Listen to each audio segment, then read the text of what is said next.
Donald Trump called him tough. Rush Limbaugh read one of his articles live on his radio show. Ann Coulter tweeted that article to her 1.5 million followers and declared, "Every sentence is perfect." Ladies and gentlemen, your host, former chief editor of the Jewish Press, Elliot Resnick. Welcome to the Elliot Resnick Show, where we feature brave outliers, underdogs, and dissidents. With us today is Vernikov, a Republican Shomer Shabbos member of New York City Council. I believe she's actually the only Brooklyn Republican member of the council. But much more importantly, Vernikov is a fighter. In May, for example, Vernikov pulled $5,000 in city funding from the Museum of Jewish Heritage after the museum barred the organizers of the Jewish Leadership Conference from holding their event at the museum if they invite Governor Ron DeSantis to speak at their event. Later that month, Vernikov pulled $50,000 in funding from CUNY Law School after the school's faculty endorsed a BDS resolution. And then, just 30 days ago, she showed her fighting spirit once again, organizing 8 hours of public testimony of CUNY students and faculty members who have been victims of anti-Semitism, which forced CUNY's chancellor to finally address the issue. Ina, welcome to the program. Thanks for having me. In certain ways, my pleasure. In certain ways, you represent, I think, a new brand of Republican politics, a fighting brand, which began with President Trump and accelerated with Governor DeSantis. For example, Florida passed a bill a few months ago barring teachers of little kids from discussing gender ideology and sexuality with their students. In response, the Walt Disney Company viciously attacked DeSantis and the Florida legislature. Most Republicans would have done nothing, but DeSantis is not a regular Republican. He moved to strip Disney World of some of the special tax exemptions it enjoys in Florida. Democrats use every tool in their arsenal to fight for their causes. Republicans never do. But I think that's beginning to change. Do you see yourself as part of a new, tougher Republican Party? Well, first of all, I don't know that I agree with the notion that Republicans never do. But I definitely see a new Republican Party coming out. I think it's coming out because of the craziness and the insanity that's taking place in the Democratic Party.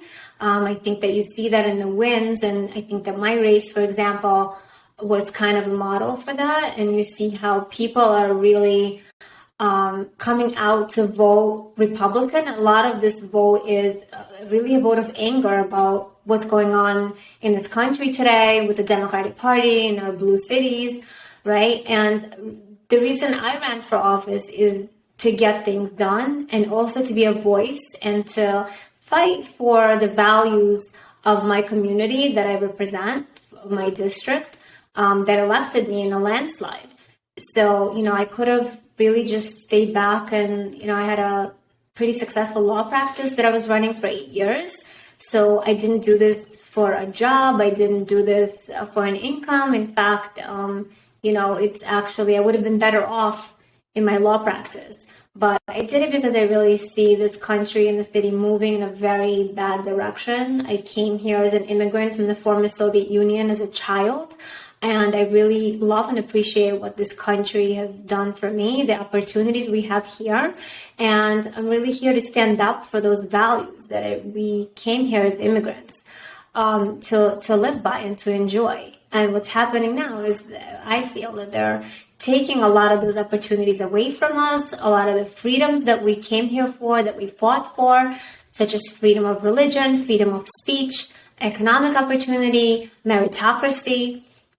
And so I'm here for that. I'm not just here for pictures or, just to get a job. I'm really here to get things done and to be a voice. Before you came on the scene, though, I never even heard of city council members having discretionary funding that they could pull if, when something like this happens. Were you the first? Why don't other people do it? I didn't know that either. It wasn't something that I really knew about or that I had experience in. It was just something natural for me. For example, when I saw the Jewish Heritage Museum doing what they did to Governor DeSantis, I just couldn't continue funding them, and I pulled the money. It was kind of a symbolic move because it was a very small amount. It was only $5,000, but I felt that I had to send a message because, it's not so much about freedom of speech because, it's a private organization. They really could do whatever they want. But, you're a Jewish Heritage Museum. You teach about anti-Semitism. You teach about the values. You teach about the horrific history, Holocaust, and what happened to us. And you're supposed to promote tolerance. And when you have somebody like Governor DeSantis, who is actually a huge supporter of the state of Israel and the Jewish people have, a lot of Jews moved from New York City and from many places to Florida because it's flourishing and because it's so good there for the Jewish community. The governor has been supportive of many of our causes, has, passed bills that are very beneficial to the Jewish community, and he's a big supporter of the state of Israel. And to not allow him to come in to speak, even if you disagree with what he has to say, to me, that's a very, very bad move on the part of the museum. And I wanted to send a message, that says you can't do that, and you can't play politics. It's a museum that's a 501c3. It's a non-for-profit organization. You're not allowed to play politics, to pick a political side when you're a 501c3 non-for-profit. You can lose your 501c3 status when you're doing that, when you're essentially promoting a candidate or you're saying, we don't support this candidate or a politician or, any member of the government. They can't do that. And so by sort of banning him, that's not exactly what happened, but they sort of banned him. By doing that, they're basically, saying that he doesn't have a voice and we don't support this politician. While they had people like AOC and Kathy Hochul and every popular Democrat speak in their museum, they're essentially banning a Republican, Governor DeSantis. And we haven't been able to find any other Republican that they had speak at their museum. So no, and good for you that you actually did something practical about it. You didn't just speak and release a press release. You actually did something. Like you said, $5,000 is not a huge amount at the end of the day, but it's still something. And the $50,000 to CUNY law is even more. And kudos to you for doing that. And I think more Republicans should be doing more of that, not just speaking, but also actually acting. Speaking about DeSantis, you just met DeSantis recently, and before that you met Trump. What were those meetings about, and what were your impressions of those two individuals? Sure, it was very special. Both meetings were really wonderful. I met with former President Trump a couple of months back. He had invited me. His office reached out to meet with me. I happened to have been in Florida, and so I drove to Mar-a-Lago to meet with him. We talked about my race. He expressed that he was very proud of me. It's not an easy thing to do to win a race as a Republican in blue New York City.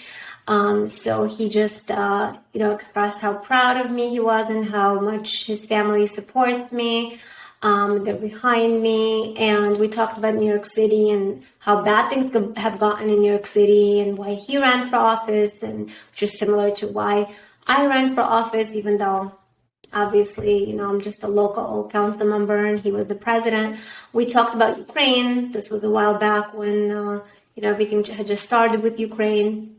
And so he talked about how much he supports Ukraine and the Ukrainian people. And we stayed in touch. I just recently sent him condolences to just express how sad I was about the passing of his former wife. And the meeting with Governor DeSantis really came about after the situation with the Jewish Museum. I stayed in touch with Governor DeSantis' staff.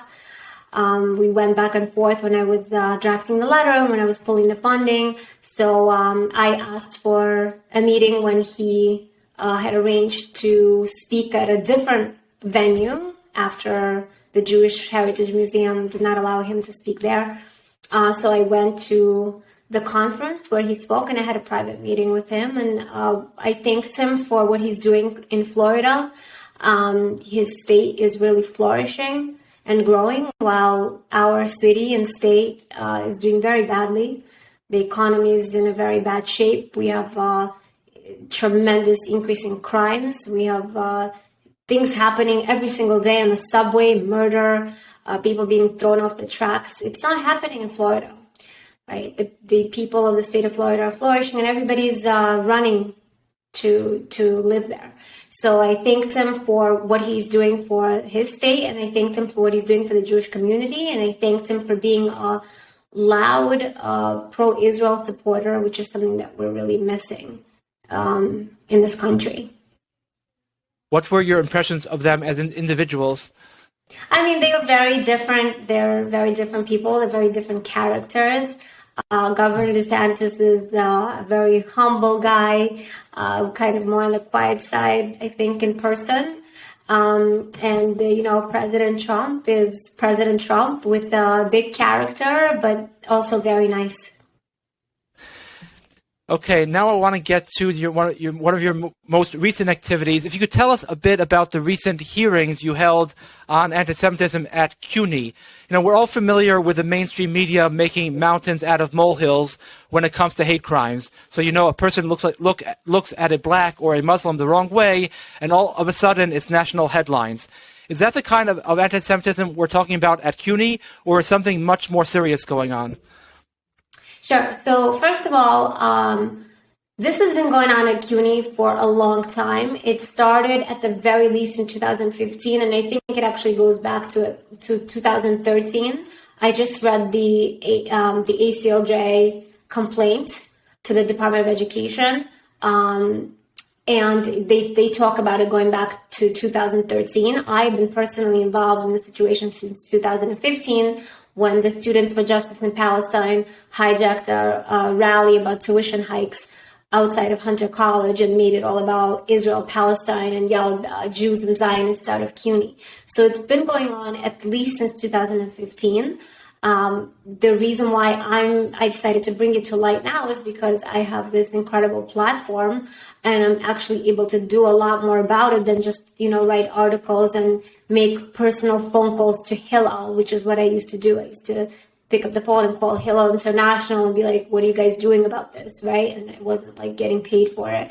But just because I felt like nobody was doing much about what's going on in campuses, and it was so clear and obvious, it was becoming such a big problem. It was festering and growing, and I'm not surprised at all that it has come to what it has come to today. And so, a lot of news channels covered this as, news. This is the breaking news. I mean, not breaking news, but news. There's a bunch of incidents going on, a bunch of anti-Semitism. Well, it's really not news. It's really been going on for at least 7 years now, and probably 10, and probably more. So it's really all kinds of things. It's not one thing. There is discrimination against professors. For example, there are professors who are being left out of meetings that are happening on Friday night, and they can't attend because they're Shabbos observant, and it's deliberate. There are professors who are teaching anti-Israel materials who are expressing anti-Israel sentiment in the classroom. There are groups like SJP, Students for Justice in Palestine, who at their events yell and scream Jews out of CUNY, Zionists out of CUNY, Intifada, from the river to the sea, Palestine will be free. I mean, these are essentially calls for violence and annihilation against the Jewish people in the state of Israel. And these things are all happening, outside of the campus, on campus. There are students getting physically assaulted if they wear yarmulke, if they hold up an Israeli flag. There's all kinds of harassment going on in social media. Right now, so many students who are observant or visibly Jewish don't feel comfortable wearing their their yarmulkes or wearing their Stars of David and going to campus. And of course, they don't feel comfortable expressing their pro-Israel views on campuses. This is something that would not be tolerated with any other minority group.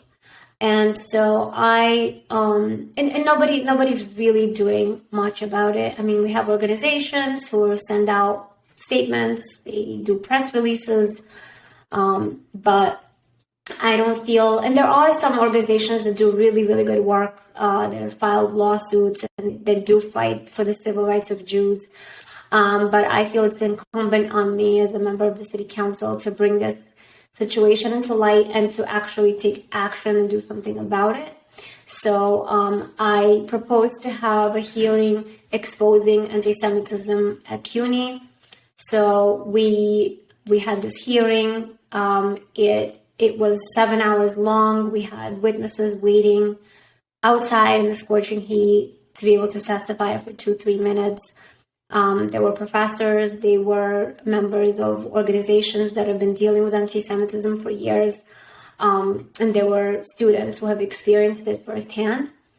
And, what you saw from the hearing was that when we questioned the CUNY administration, CUNY leadership, they really didn't understand what anti-Semitism means. They testified to not knowing about what's going on under their watch. For example, they didn't know what intifada meant. They didn't know what it means to say globalize the intifada. And they had to admit that the sentiment being espoused by these groups is actually causing anti-Semitism. And they also admitted that they haven't done much about it. There's no system in place to report or record anti-Semitic activities, anti-Semitic incidents on campuses. We haven't heard anything from them about actual consequences for students who are perpetrators of these incidents. And there really hasn't been much that's been done so far at CUNY to combat this and to prevent it. So we're leading the fight now, and we're going to keep pushing. Of course, the chancellor not showing up was a big insult to the Jewish community of the entire city of New York. I had to call on him to resign publicly for him to take an in-person meeting with me. But I met with him. We had a good meeting. It was 2 hours. He listened. He had members of his other CUNY staffers with him. And they committed to some things, and we're waiting to hear back from them in writing about what else they're going to do moving forward, because we cannot let the next semester start without dealing with the anti-Semitism that's going unchecked. Is it particularly worse on certain campuses, like maybe Brooklyn College, or is it a problem on all 25 campuses? The colleges that we found to be most problematic were Brooklyn College, Hunter College, Baruch College is somewhat problematic, John Jay is problematic. I think these are the main ones, and also Kingsborough College. Kingsborough College has had even a lawsuit that started by a professor, and many other things going on at Kingsborough College as well. I interviewed you for a story I wrote for the Jewish Press last year, and you gave me a great answer when I asked you why you're running for city council as a Republican. You replied, because I am a Republican. Do you think other Shomer Shabbos Jews should be running as Republicans rather than pretending that they're Democrats and belonging to a party whose values are diametrically opposed to Torah biblical values? Yeah, so I think that we need to move past the notion that we have to remain Democrats. I think that especially the Orthodox community, the values of the Democratic Party are so not aligned with our values that on principle we could just no longer remain Democrats. The Democratic Party stands against everything that we believe in. We just on principle cannot remain Democrat. And even if it's just to show strength in numbers, we do need to switch from Democrat to Republican. You're young. You're just 37 years old. What are your future plans? So I'm right now really focused on my goals in the city council. I've got a long way to go here. I just started about 8 months ago. Really want to improve the way things are going in the city as much as I can, continue being a voice, fighting for my community, and we'll see where that takes me. All right. Well, thank you very, very much. Appreciate your time. My pleasure. Thank you for having me.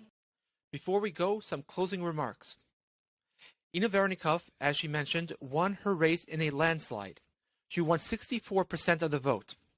And I think this demonstrates something that is very important for us to learn. She ran as a Republican because she is a Republican and believes in Republican values.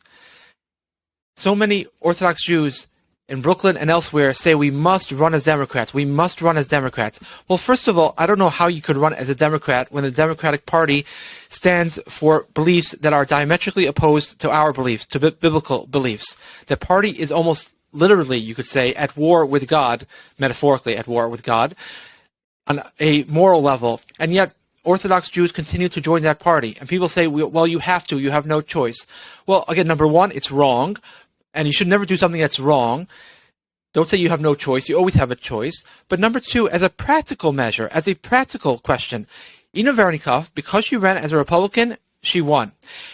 Everyone else was running as Democrats. There were 5 people running in the Democratic primary, including 3 from 3 Orthodox Jews.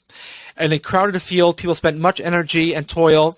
Ina Vernikov, in the meantime, ran unopposed on the Republican side. There was no one else running against her in the primary. She didn't have to worry about the primary. She came into the main race and won 64% of the vote. That's 2-1. That's a landslide because she ran as a Republican. So we have to stop being so smart because we're not so smart.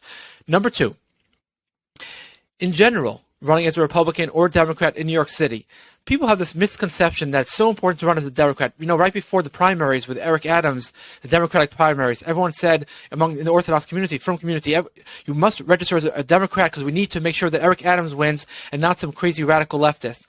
Well, let's play this out. Again, it's wrong to join a party that's at war with God, but let's, as a practical measure, play this out. What would have happened if all these Orthodox Jews had not voted and registered as Democrats? That's a possible scenario.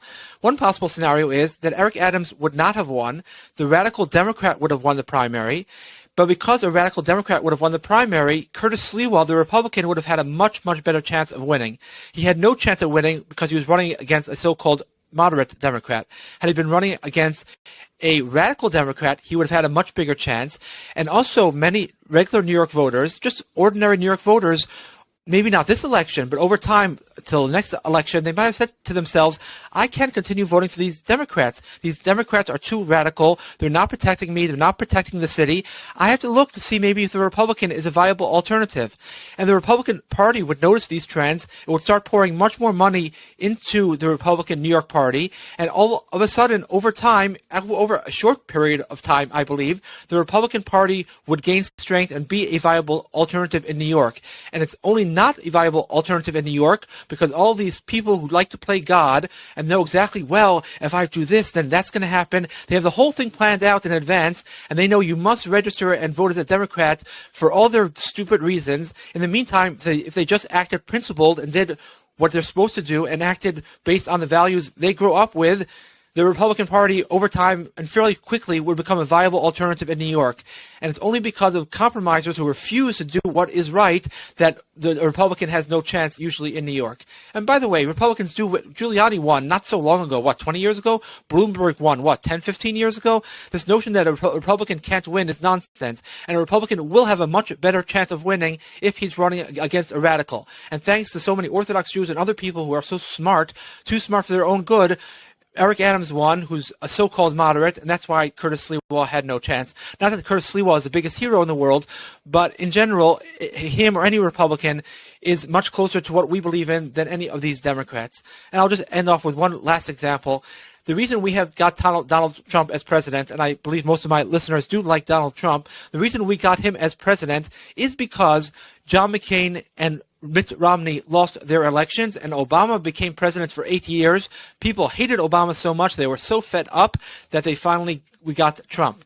But why did Obama win? And why did McCain and Romney lose? Very simple, and you could go to the expert poll watchers and analysts, and they will tell you one of the biggest reasons those two people won is because the conservative base, the Christian evangelicals, those type of people did not turn out to vote. Why? Because Romney and McCain were just too moderate for them. They didn't really stand up for what they believed in, and they just weren't interested in voting. They didn't vote for Obama, but they just stayed home. And because they stayed home, Obama won. Now you could say that's terrible. Obama won. Well, it was terrible for a while, but because Obama won, eventually we got Trump, who was the biggest pro-American and pro-Israel president we have had in decades. So you can't be so smart. Stop being so smart and stop playing God. Just do what's right. Do what God says to do. Do not vote for a party whose platform has major elements that are completely at odds with everything we believe in, everything that God tells us to believe in. Stop being so smart. Start voting for your values, and God will see to it. We will win at the end. We will advance. It's the right thing to do. That's the most important thing to do. You do the right thing no matter what. But moreover, even as a practical measure, we will win at the end. Oh, and one more thing I meant to bring up. I'll just say it very quickly. We have a lot of we have Democrats in Brooklyn, past and present. So, Simcha Eichenstein, Dov Heikind, Chaim Deutsch, Kalman Yeager, all running as Democrats. Now, some of these people have different districts, but some of these people, it doesn't make a difference what they run under. They could run as Republicans. They could run under the Winnie the Pooh party. They will win because they're running from neighborhoods for the most part. So if they're going to win anyways, why in the world are you running as a Democrat? Sorry for criticizing all of you people. Some of you are great people as individuals. Some of you do great things for the frum community, but I don't understand why you would run as a Democrat when the Democratic Party today, unfortunately, is so opposed to the Torah values that we hold so dear. All right, that's it. Stay tuned for next week's episode. We are interviewing Laura Loomer for next week's episode. She's quite a firebrand. She's done a lot of good in her life and a different type of politician. Well, she wasn't a politician until very recently. She was an activist, and she actually handcuffed herself to Twitter at one point, protesting her being banned on Twitter while Louis Farrakhan was allowed to stay on Twitter. And she has done other political stunts like that, and she's really a no-nonsense type person, and we like those type of people, and we're going to have her on the show next week. So stay tuned. Have a great day, all of you. Great night if you're listening to this podcast at night.